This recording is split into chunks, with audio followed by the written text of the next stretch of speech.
Le Mahdi est à la Mecque et ton cœur le sait peut-être déjà. Assalamu alaykum wa rahmatullahi wa barakatuh. Mes chers frères et sœurs, bienvenue sur Islam révélé.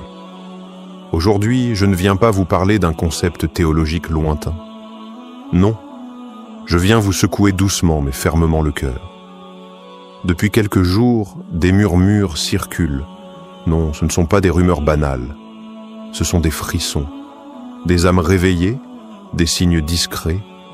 On dit que le Mahdi serait déjà à la Mecque. Oui, à la Kaaba, dans le sanctuaire le plus sacré sur terre, parmi les pèlerins, priant en silence. Il n'est ni entouré de caméras, ni de gloire. Il est comme un inconnu, et pourtant reconnu par ceux qui ont un cœur éveillé. Ce n'est pas une prophétie lointaine. C'est peut-être déjà arrivé. Il est peut-être là, au moment même où tu écoutes ces paroles. Alors je te demande sincèrement, que ressentirais-tu si tu savais que le Mahdi est là maintenant? Ton âme bondirait-elle de joie ou s'effondrerait-elle de peur? Serais-tu prêt à lui dire « Je suis avec toi pour établir la justice d'Allah sur terre » Réfléchis bien, car le Mahdi n'est pas un super-héros, c'est un serviteur d'Allah, choisi, discret, guidé, redresseur des torts, purificateur des cœurs. Et ce qui arrive n'est pas du divertissement prophétique, c'est un moment de réveil spirituel pour toute l'humanité. Allah dit dans le Coran « Yawma ya'ti ba'du ayati rabbika la yanfa'u nafsan imanuha lam takun amanat min qabl » Le jour où certains signes de ton Seigneur viendront, la foi de ceux qui n'avaient pas cru auparavant ne leur servira à rien. Sourate Al-An'am, verset 158. Et si ce jour-là était aujourd'hui? Et si ce visage qu'on croise sans le savoir était le visage promis dans les hadiths du prophète? Et si tu avais raté l'occasion de soutenir la vérité à son apparition? Ouvre les yeux. Écoute ton cœur. Sois vigilant. Tu ne regardes pas cette vidéo par hasard. Si tu es là aujourd'hui, c'est qu'Allah t'invite à te réveiller spirituellement. Rejoins cette communauté de cœur qui cherche la lumière et la vérité, pas les illusions du monde.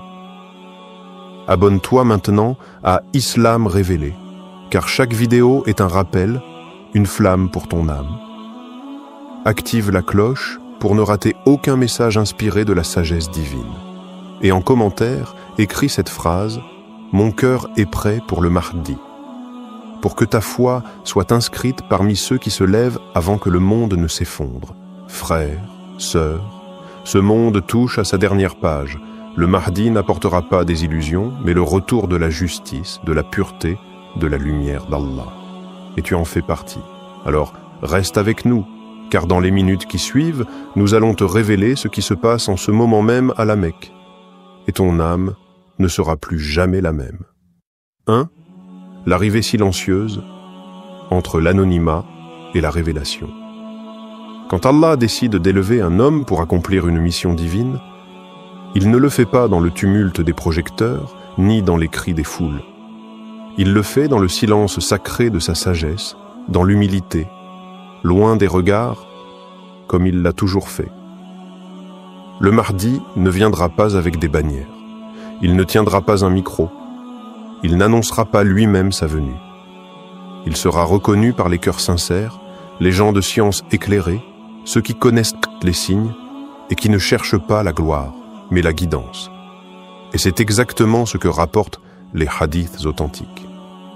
Le prophète a dit « 3 hommes se disputeront sur le pouvoir après la mort d'un calife, aucun d'eux ne parviendra à l'obtenir, puis un homme sortira de Médine, fuyant vers la Mecque. On viendra à lui alors qu'il se trouve chez lui entre la pierre noire et le Maqam d'Ibrahim, et on lui prêtera allégeance contre son gré. » Rapporté par Abu Daoud, 4286. Sahih, selon Al-Albani. Ce n'est pas lui qui cherchera le pouvoir. Ce sont les croyants qui le reconnaîtront, en secret d'abord, puis publiquement. Ils l'encercleront à la Kaaba et lui prêteront serment, sans cérémonie, sans cortège. Aujourd'hui, des pèlerins racontent avoir vu un homme d'une noblesse rare. un visage doux, modeste, mais empreint d'une intensité inhabituelle. Un homme qui pleure souvent dans la prière, qui reste debout la nuit, qui parle peu, et certains murmurent « Est-ce lui ?» Mais au fond, la vraie question n'est pas « Est-il déjà là ?» La vraie question est « Suis-je prêt à reconnaître un serviteur d'Allah si je le croise ?» Pose-toi sincèrement cette question. Ton cœur est-il assez pur pour discerner la lumière dans un monde d'ombre? Ou attendras-tu des preuves sensationnelles alors que le prophète a déjà tout annoncé? Si tu étais à la Mecque aujourd'hui, le verrais-tu? Ou passerais-tu à côté? Allah dit dans le Coran, « In tansurullaha yansurkum wa yuthabbit aqdamakum » Si vous portez secours à Allah, il vous secourra et raffermira vos pas. Sourate Muhammad, volume 7. Oui, soutenir le Mahdi, ce n'est pas une adhésion émotionnelle. C'est un choix spirituel, un acte de foi, une promesse de rester ferme quand les vents se lèveront. Et crois-moi, ces vents se lèvent déjà. Il y a de plus en plus d'injustices, des conflits sans fin, une perte des repères moraux et religieux. Le monde implore un redressement, une réforme, une lumière. Et Allah, dans sa promesse, enverra un homme pour cela. Mais n'oublie jamais, ce n'est pas seulement le Mahdi qui doit apparaître. C'est aussi une génération de croyants éveillés, debout, sincères, prêts à le soutenir. Alors la question est, fais-tu partie de cette génération? 2. Le signe de l'allégeance à la Mecque. Il est là, silencieux. Le cœur prosterné bien avant le front, il n'a pas appelé, il n'a pas revendiqué, il n'a rien imposé. Et pourtant, la foule s'approche. Dans l'enceinte bénie de la Kaaba, là où les prophètes ont marché, là où les cœurs sont nus devant Allah, un groupe de croyants, éveillés, brisés par l'injustice du monde, assoiffés de droiture, se rapproche de lui. Scène en ralenti. Un souffle sacré traverse les rangs. L'aube s'infiltre à travers les colonnes blanches. Le maqam d'Ibrahim renvoie la lumière du matin sur son visage. Des pleurs étouffés, des mains tremblantes. Le monde est encore endormi, mais l'univers entier est témoin. La voix d'un homme s'élève doucement. « Ya Mahdi, aujourd'hui nous te reconnaissons. » Et les cœurs répondent avant les lèvres. Le prophète a prophétisé cet instant avec précision. Un homme sortira de Médine, fuyant vers la Mecque. On viendra à lui alors qu'il se trouve entre la pierre noire et le maqam d'Ibrahim, et on lui prêtera allégeance contre son gré. Abu Daoud, 4286. Ce n'est pas un spectacle, ce n'est pas une élection, c'est un acte de pure soumission à Allah, un événement scellé dans le destin de cette Ummah. Et ce que la foule reconnaît ce jour-là, ce n'est pas un homme. C'est un engagement divin, une lumière cachée dans la poitrine d'un serviteur. Allah dit dans le Coran, « Ya ayyuhalladhina amanu ati'u Allah wa ati'u ar-rasul wa uli al-amri minkum. » Ô vous qui avez cru, obéissez à Allah, obéissez aux messagers et à ceux d'entre vous qui détiennent le commandement. Sourate An-Nisa, verset 59. Le bay'a, l'allégeance, ce n'est pas un mot, ce n'est pas un cri de foule, c'est une signature du cœur, une reconnaissance du devoir, un oui silencieux à Allah, transmis à travers l'homme qu'il a choisi. C'est une allégeance à la justice, à la vérité, au retour des valeurs prophétiques. Mais posons-nous la vraie question. Est-ce que moi, aujourd'hui, je suis prêt à donner mon allégeance, non pas à une figure charismatique, mais à la voix d'Allah restaurée par un homme choisi? Il ne s'agit pas d'émotion, il s'agit de lucidité. Et cela commence souvent par un simple frisson du cœur. À Yastour, en plein tawaf, une femme s'est arrêtée. Le vacarme, les voix, les mouvements du pèlerinage, tout s'est figé en elle. Elle a vu un homme qui priait seul, mais dont la prière semblait contenir les douleurs du monde. Elle ne le connaissait pas. Mais à ce moment-là, elle a su, non par les mots, mais par la certitude spirituelle. Elle a levé ses mains vers le ciel et elle a pleuré. Car parfois, l'âme reconnaît ce que les yeux ignorent. Et toi, si tu étais à la Mecque ce jour-là, dans cette foule, aurais-tu détourné le regard, trop préoccupé par ton propre rituel? Ou ton cœur se serait-il ouvert, te poussant à avancer, à poser ta main sur la sienne et dire « Je me lève avec toi pour Allah et pour la vérité ». C'est cela, le véritable bay'a. Ce n'est pas politique, ce n'est pas tribal, ce n'est pas émotionnel. C'est un serment entre ton âme et ton Seigneur, scellé par un homme qui n'a rien demandé, mais que le destin céleste a désigné. 3. Le changement commence. La Mecque renaît. Il ne s'agit pas seulement de la venue d'un homme, il s'agit d'un basculement de l'histoire, d'un frémissement invisible qui devient onde, d'une lumière qui sort des fondations sacrées de la Kaaba pour éclairer les recoins les plus assombris de l'humanité. La Mecque, longtemps sanctuaire, parfois négligée, reprend son souffle spirituel. Ce n'est pas un changement annoncé dans les médias, ce n'est pas un décret officiel des gouvernements, c'est la réforme silencieuse mais irréversible, enclenchée par la sincérité d'un seul homme et la loyauté de quelques cœurs purs. Le Mahdi n'apporte pas avec lui une armée. Il n'apporte pas un arsenal politique, il apporte la rectitude, la justice, l'humilité, la vérité. Et ces qualités, dans le cœur du monde islamique, agissent comme une étincelle dans une forêt asséchée. Les flammes de la miséricorde et de la réforme jaillissent. Scène visuelle lente. Des marchands ferment leur comptoir plus tôt pour rejoindre la prière. Les riches cherchent des pauvres à aider. Le muezzin pleure en appelant à la salah. Des enfants lisent le Coran au pied des minarets. La ville vibre d'une nouvelle présence, plus forte que le béton, plus réelle que l'économie. Les signes du renouveau ne sont pas abstraits, ils sont visibles, concrets, profonds. Les injustices économiques sont corrigées. L'argent n'est plus roi. L'usure, riba, longtemps tolérée ou ignorée, devient une chose du passé. Les gens redécouvrent la baraka de la zakat, le soulagement du partage. Les riches redéfinissent leur rôle, non plus dominateurs, mais dépositaires de la grâce divine. Les pauvres, eux, ne tendent plus la main avec honte, mais reçoivent avec dignité, car la société a retrouvé son équilibre prophétique. Allah dit dans le Coran « Wallahu yuhibbul muqsitin » Allah aime les équitables. Sourate Al-Maïda, verset 42. Et l'équité, ce n'est pas simplement partager, c'est redonner à chacun ce qui lui revient par droit spirituel. C'est replacer la justice au centre, même quand cela dérange, même quand cela coûte. Un homme marchait à travers les ruelles de la Mecque. Hier encore, il ignorait le mendiant au coin du marché. Mais aujourd'hui, il s'arrête. Pas par obligation, mais parce qu'il sent que son cœur ne peut plus continuer comme avant. C'est cela, le changement.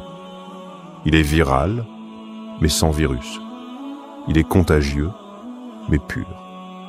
Et il commence par un seul geste transformé par la foi. Cette onde ne reste pas enfermée à la Mecque. À Médine, les habitants commencent à organiser des distributions de nourriture après le Salat al-Fajr. À Istanbul, des jeunes créent des cercles de dhikr et d'études chaque soir. À Dakar, à Toronto, à Paris, à Jakarta, les mosquées se remplissent à nouveau.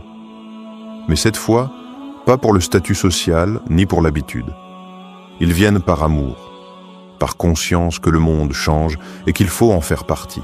Et toi, là où tu vis, que fais-tu? La Mecque renaît, oui. Mais qu'en est-il de ta maison? Est-ce que ta famille respire cette équité? Ton commerce suit-il la justice du prophète? Tes fréquentations, ton temps, ton énergie, servent-ils cette vague divine de retour à la lumière? Allah t'a donné un cœur, une langue, des mains. Ne laisse pas la renaissance de la Mecque rester une scène lointaine. Fais-la vivre chez toi. Le prophète a dit « Celui d'entre vous qui voit un mal, qu'il le change de sa main. S'il ne peut pas, alors par sa langue, et s'il ne peut pas, alors avec son cœur, et cela est le plus faible de la foi, rapporté par Muslim. Le Mahdi n'est pas un spectacle, il est un rappel vivant de cette responsabilité. La Mecque renaît, mais elle ne le fait pas seule. Elle t'attend. Pose-toi maintenant cette question. Es-tu un acteur du renouveau ou un spectateur passif? Vas-tu propager l'équité comme un virus bienfaisant dans ton entourage ou laisser ce moment historique passer sans laisser de traces en toi? Ce renouveau commence là où la foi est sincère. Et il se propage là où les cœurs disent « labbaïk » à l'appel divin. Répondre à l'appel avant qu'il ne soit trop tard. Frères et sœurs bien-aimés, il ne s'agit plus de suppositions. Il ne s'agit plus de discussions lointaines, de récits mystiques réservés aux érudits ou aux veillées tardives. Non, le Mahdi est au cœur de la Mecque. Et même si ses lèvres n'ont encore prononcé aucun appel public, les signes sont là. Le silence de son cœur résonne plus fort que les tambours des royaumes. Et la Mecque, notre sanctuaire, notre mère spirituelle, commence déjà à vibrer sous l'éveil de sa mission. As-tu senti ce frisson au fond de ton âme? Pas une peur, mais une secousse douce et solennelle, comme si Allah venait de réveiller un pan de ton cœur qui dormait depuis trop longtemps. Ce moment n'est pas destiné à te faire peur. Ce moment est un rendez-vous avec ton engagement. Allah t'a placé dans cette époque précisément, dans cette vie, dans ce moment, pas par hasard, car chaque époque a ses épreuves et ses élus. Le Mahdi n'est pas envoyé dans une génération d'anges, mais dans une génération en lutte, en dispersion, en confusion. Et c'est justement là que tu entres en jeu. Le Mahdi n'est pas un homme politique, il n'est pas un roi, il n'est pas un influenceur, il n'est même pas un prophète. Il est un serviteur humble, choisi par Allah pour être le miroir de la justice divine sur terre. Et toi, tu as le pouvoir d'y répondre, ou de détourner le regard. Es-tu prêt à suivre la justice, même quand elle ne te favorise pas? Le prophète a dit « Heureux celui qui rencontrera le Mahdi, et heureux encore celui qui croira en lui sans l'avoir vu. » Rapporté dans divers récits prophétiques faibles, mais soutenus par de nombreux savants du passé. Ce « heureux », c'est peut-être toi. Oui, toi qui regardes cette vidéo, non par hasard, mais par décret divin. Tu es déjà dans le cercle des avertis. Tu sais maintenant. Tu as vu les signes. Tu sens que quelque chose change dans le monde. Alors tu n'as plus le luxe de l'ignorance. Chaque matin, chaque soir, récite dans ton cœur cette intention sincère. Ô Allah, fais-moi parmi les alliés du Mahdi. Ce n'est pas une simple phrase. C'est une invocation d'allégeance, un acte du cœur, un engagement avec l'avenir. Frère, sœur, réponds maintenant. Pas demain. Pas quand les journaux en parleront. Pas quand tout sera évident. Car ceux qui attendent la clarté parfaite avant d'agir sont souvent ceux qui arrivent trop tard. Et Allah aime ceux qui croient avant la preuve visible. Être du côté du Mahdi, c'est être du côté de la justice d'Allah.